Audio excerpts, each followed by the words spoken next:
This is the third installment in the Fullstack web application development series.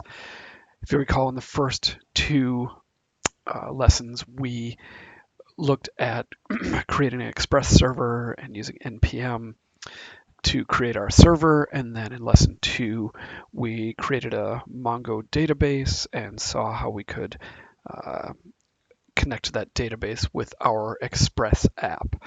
Today, we're going to start looking at the actual UI of our application. And there are several options for our UI. You can use Angular, React, different things like that. We're going to use React as our UI. So today we're going to just learn a bit about React, and we're going to use some components from Material UI library to create a simple React app. And then moving forward, we will connect the two parts of our application together. So we're going to create the UI today, and the next time we will link the UI to our Express server. So um, we're going to start with learning a bit about React and um, how to use React as a UI tool. Um, the easiest way to start with React is to use a package. React is developed by Facebook, and they have some tools that they've created to help us get up and running with React. So the package that Facebook created is called Create React App, and it's just a real simple way to get a React app up and running. So what we're going to do is we're going to install that here. And to do that, we're just going to be in our terminal. I'm in my web projects directory, and we're going to say sudo npm install globally create React app. So this will install the Create React app package on our machine. I already have it installed. You may see a whole lot of other npm modules get installed here. But now that we have a Create React app tool installed, we can use it to build a simple application. So we're going to say Create React app, and then we'll give it a name. I'm going to call this Fullstack tutorial. If you'll recall, we were working previously, we'd called it mean tutorial. I'm going to create a new project called Fullstack tutorial, and then we will end up pulling in the things that we created earlier into this. So we'll just say create React app, Fullstack tutorial, and it's going to do all of its work, pull in all the packages and things that it needs. One thing that I will note, create React app uses a tool called Yarn. Yarn is very similar to NPM. You can do the same kinds of things. Remember, we used NPM to install modules like Express or Mongoose. You just say npm install, and then when we were going to run our application, we would say npm start. And if you recall, npm looks at that package.json file, uses that to install our dependencies. And if you look here, when I say in our main tutorial, when we say npm start, it runs this command nodemon server.js. Oops. All that to say, Yarn is very similar. It just runs faster, and a lot of newer applications use that. So as you can see, it created our full stack tutorial, and it's telling us if you want to start it, you just say yarn start. So let's see what we've got here. Oh, I need to move into that directory. So full stack tutorial. Now we say yarn start.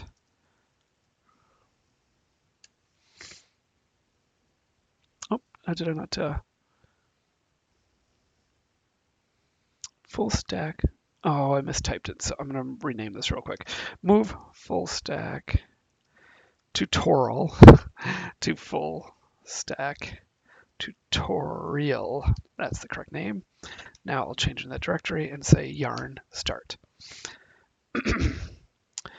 And you will see it's just going to start this simple React app on localhost 3000. So it basically says we've got a React application running. Now, I want to make clear that this is all just UI. There's no Express server running. It's just rendering HTML components, or it's rendering just UI things. It's not connected to any kind of server. We can't get any data from anywhere, things like that. But here's the basic app. I'm going to stop that. And now let's take a look at what we have going on here. I'm going to go ahead and close out this main tutorial.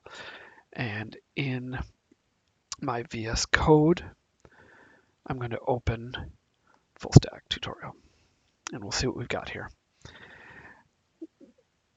Some of this is going to go away very quickly, but we've got our package.json, which has our React dependencies installed here. And with Create React App, Facebook also bundles some tools called React scripts that we're actually, next lesson or after that, we're going to unpack what's really happening there, but that will use these React scripts to start and build our application. Let's look at the index.html file. It's very, very simple. Not much here. All that you will see is there's a div on our main page with an ID of root. So that's important with React. That's in our public folder, and in the source folder, we've got an index.js file. And let's walk through here a little bit. We've seen these import statements before. We are importing React, another component called React DOM. There's some simple CSS here. There's not much to it. And then this is our React component, which we'll look at in just a second. That is actually in this app.js file. Register service worker, this is something that is also built into Create React App. Service workers are used to load content, or to kind of cache content. So if you are offline, it can still load the page. We don't need to talk about that now. That's a topic for another day. But you'll see the main functionality here is React DOM, which we pulled in, render. So the render command is one that we'll see a lot in React. Render this app component, which we'll look at in a second. It's this app component into that root element that we saw in our index.html page. So basically it's going to find the component called with an ID of root, and it's going to render a component called app in that root element. So to give you a bit of an understanding about React, it creates what's called a virtual DOM. When we think about the DOM, you're thinking about a div, and then you've got an h1 tag, and then some maybe paragraph p tags, or some other divs and things like that. A React app is actually built on custom DOM components.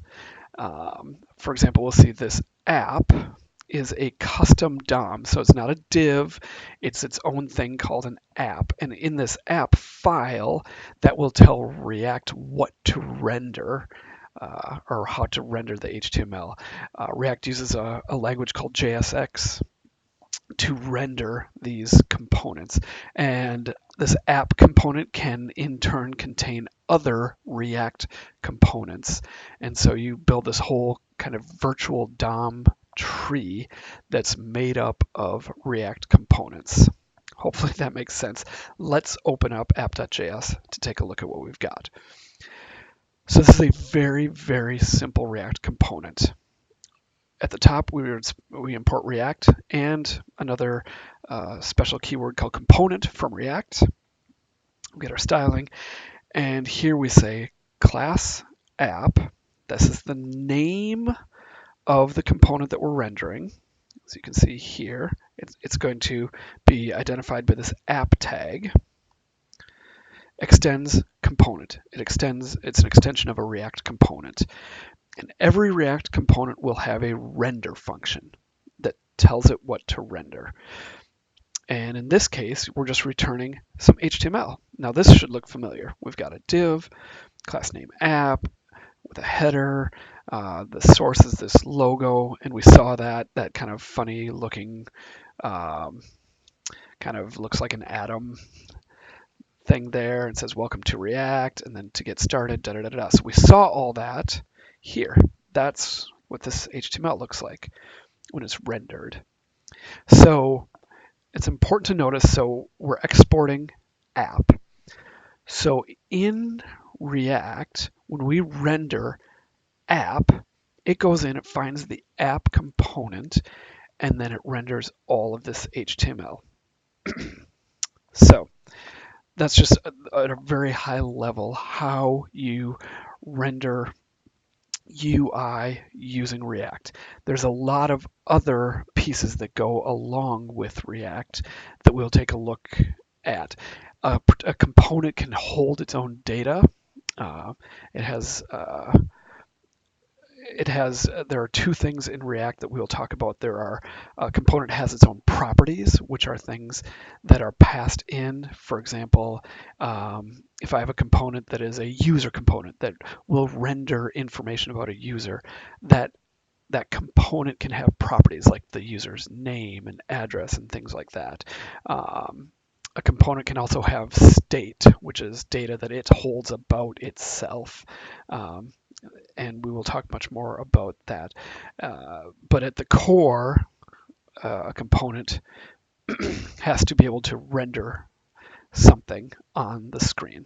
So that's where we're starting. As it says here in our React app, to get started, we can update this file, and I'd like to extend this little component and do some new things with it. So we are going to build this out. What I'm going to do, I'm going to start here. I'm going to get rid of this p tag, and in place of that, I'm going to render a user list. Now, we don't have a user list yet. We've not created it. We're going to create it. We're going to pass some data to this user list so that you can see how you can pass properties, props, to a React component. And we're going to pass users equals, and I'm going to create a new structured call users. So we're going to get an error here because there is no such thing as a user list. And before I do that, let's create some data here. We'll just say const users is an array of objects. We're going to keep this fairly simple. So each object is just going to have a name, Steve, and we'll say an age. And then we'll add another user, Henry. Oh, name.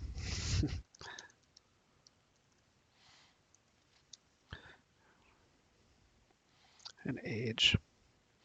I'm going to make up an age here because I don't know, but we'll just put this in here. So we've got some data here. This is eventually this could come from the database, but we're basically going to, for now, we're just creating a couple simple objects. And when we create this React component called a user list, we can pass this data into it. So we've got that. Now in the source directory, let's create a new file called userlist.js. And this again is going to be a React component. So we're going to take this and we're going to do the same thing.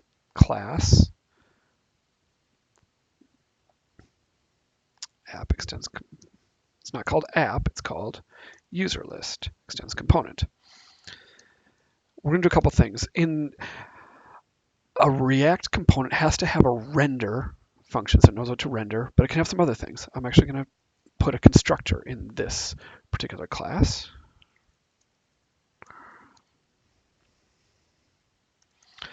And the constructor will receive the properties that are passed into this component. We're not going to do anything with it, but I just want you to see that you can have a constructor in here. And we will have our render function as we did before. And we will return, and now you use a parentheses to mark what you're going to return here. In this case, we're going to say we're getting an array of objects.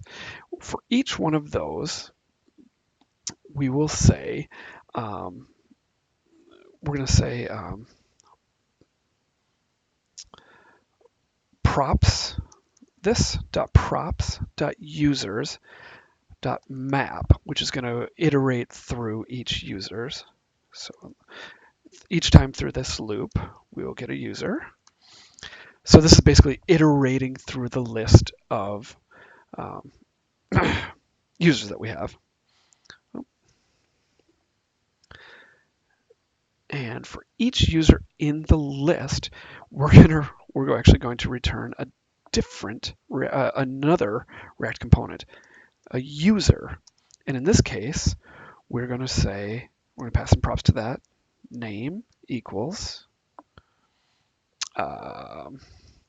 user.name, and age equals user.age. So now we are rendering for each list. So the user list goes through a list of data, and for each item in that array, it is going to render the user. I'm actually going to take this little piece of code. I'm going to copy user list. Now let's create our user component. So I've got user list 1. We'll rename this to user. So here's our user component. So now this is user. It's got the same constructor. And I don't need to map this. All I really want to do at this point is we want to render. We'll just say h1 name, and then we'll say this dot props dot name. Close out that h1 tag, and an h2 tag age. This dot props dot age. So just a very simple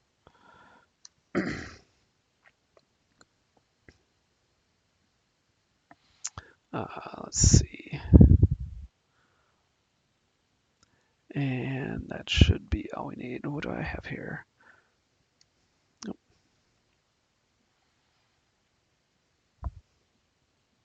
Oh, sorry. There's just one thing I just know. In React component can't return two things, so I'm going to wrap these in a div. That's my bad. All right, so now I'm returning a single div that has a name and an age in it. So let's see what we've got over here. This React app is not running, but so just to go back, we've got our app that's going to have that header, and then it's going to render a user list with this data. The user list is going to go through the data and render a user for each one, and just show the name and age. Let's see what we've got here. So we'll say yarn start.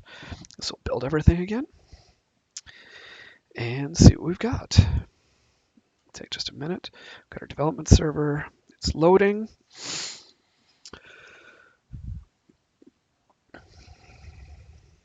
And take just a second to compile everything. Oh, user list is not defined. All right, I have a problem here because in my app, I have to tell it where to find user list. So we will say import user list from /user list. And in my user list, I better tell it where to find the user component. So we'll say import user from user. That's better. Let's see what we have here.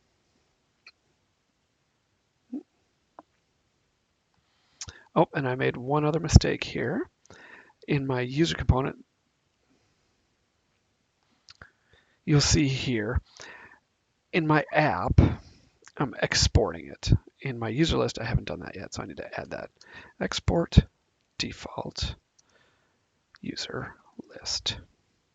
And over here, we'll say export default user. So now I've got those things. I have React here. Okay, so we're not rendering anything here. I have a small problem here in my user list. I'm iterating through the list of users. For each one, I want to render a user, but I'm not returning it. I need to return that user for each time I go through the list, that user component. So now you will see, hey, look at that. I have our two components rendering. Hopefully that'll make sense. We've got our app, which renders a user list. Our user list steps over each of the users that are passed in. This is our prop called users. So I can say this dot props. Those are properties that are passed into a component dot users, and then map each one. Return a user component. I'm creating two properties on this component with the name and the age. In our user component, then I say this dot props dot name, this dot props dot age. Now, this is cool. It doesn't look very nice. One more thing that I'd like to walk through for today is adding some nice styling to these components. There are a lot of different ways to do styling. There's a toolkit from Google called Material UI that I like to use. And so we're actually going to use add Material UI to this project. So if you remember, we just say npm install, save it in our package.json, Material UI. And I just want you to see how this will work in our application. So it's getting all of the dependencies for Material UI, and then we will start to use it.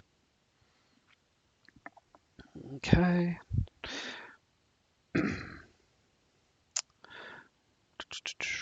And still thinking a bit. And once this comes in, then we can start to use it.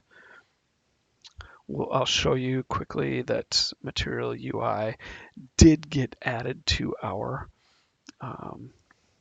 package.json. So if we go here, see we have a new dependency. We have React, React DOM, React scripts, and now Material UI. So now we can use it in our component. So the only place we need to use it is in the user component.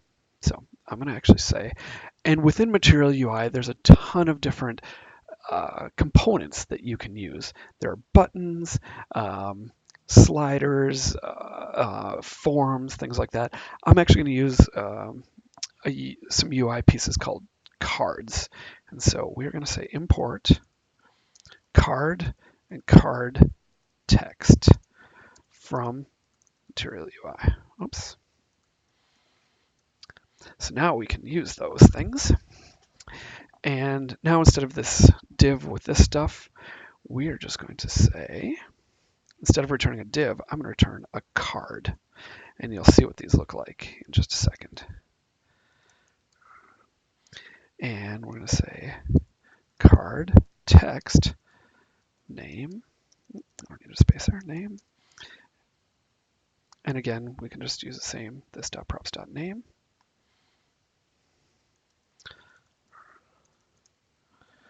And we'll do the same for age.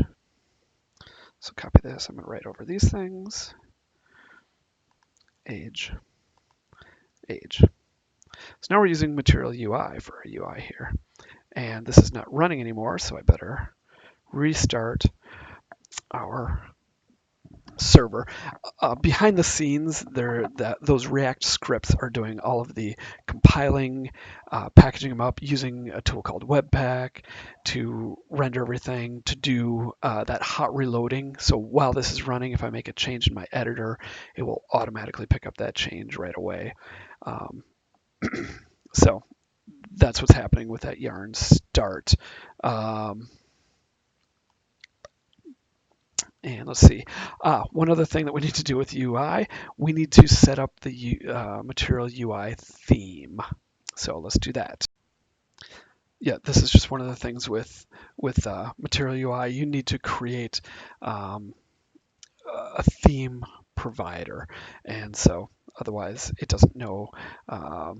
You can customize Material UI to look differently for different applications and things like that. So I'm going to go back to my app, the main app, and we are going to pull in one thing from Material UI. So we'll say import Material UI theme provider from Material UI, and then we say MUI theme provider. So this is just something that you need to do here around your app. So then you need to wrap any Material UI components with this Material UI theme provider. So then we'll close this tag out. Oops, MUI theme provider. And that should be all we need. It's compiling. Oh, it's not Material UI, it's Material UI styles. MUI theme provider. So now it's compiling again. You can see you've got all that stuff. And we'll go back here. Now instead of those H tags, we have these Material UI cards. And if we wanted to add a button to them, a Material UI button to each one that said something like,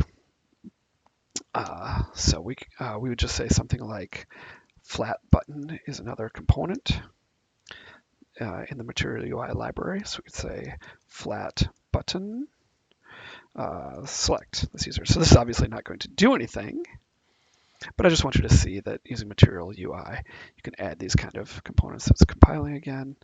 And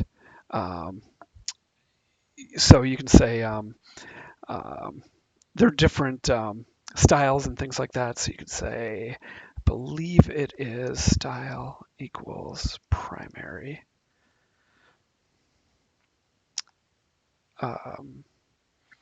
It's not style, it is, let me look at one thing. Button. On a button, you say type is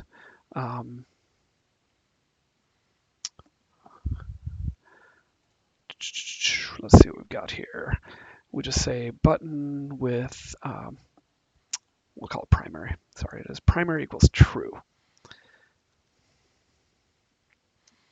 Equals true.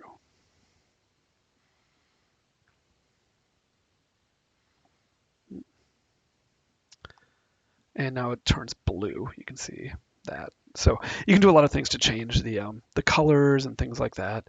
And if you want to do, you could change this from a flat button to a raised button, which has some other attributes. It looks a little bit different. You can look at all of the different Material UI components.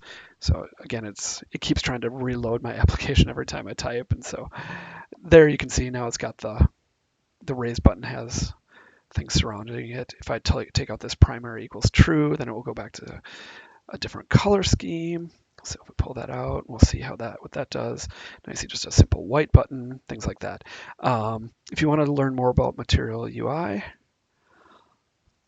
you can look it up, materialui.com, and you can start to see all the different kind of components they have here. So if you go to components, you'll see you've got all these things. We used a card. You can put in an image and the title and subtitle. Again, here, if I change this from card text to, I believe it's card title, is that right? You can always, the nice thing is you can look at, it says card title and card text. So if I change this to card title, then it will render a little bit differently here. I need to import that before I can use it, card title. But I just pull in what I need from Material UI and then renders right away. So here's my title. You can see it's a little bit bigger than that. You could put a card image on it, anything like that, an avatar, buttons, all of that. So there's a lot of things you can do with Material UI. I just wanted to show you that. So we've walked through how to create React components, how to pass properties to them, how to render them, and then how to do some styling with Material UI. Next time, we are going to tie our Express server in with this React front end that we've created.